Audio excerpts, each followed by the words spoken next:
వంశీని అరెస్ట్ చేసిన తీరు, వంశీ మీద పెట్టిన ఫాల్స్ కేసు నిజంగా రాష్ట్రంలో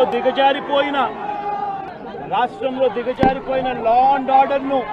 వంశీ అరెస్టు అద్దం పడుతుంది. ఎందుకనంటే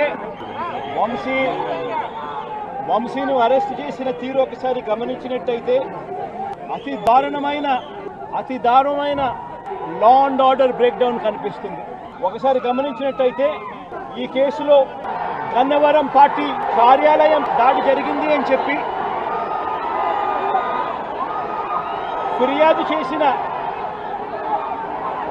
సత్యవర్ధన్ అనే ఈ వ్యక్తి,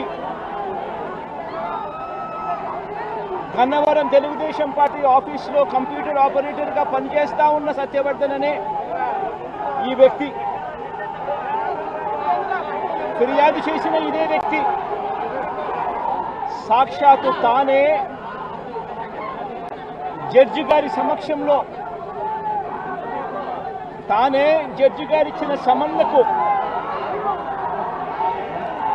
పోలీసుల ఆధ్వర్యంలో ఆ సమన్ను అందుకుని జడ్జి గారి దగ్గరికి వచ్చి జడ్జి గారితో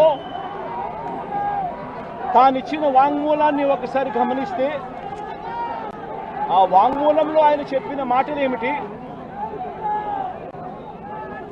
చివరికి ఈరోజు వంశీ మీద పెట్టిన ఫాల్స్ కేసు ఏమిటి,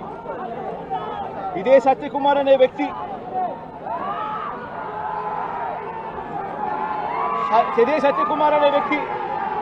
జడ్జి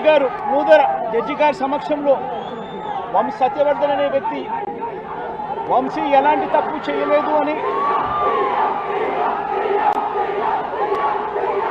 చెప్పినప్పటికీ కూడా వంశీ మీద తప్పుడు కేసులు ఈరోజు బనాయించడం జరిగింది.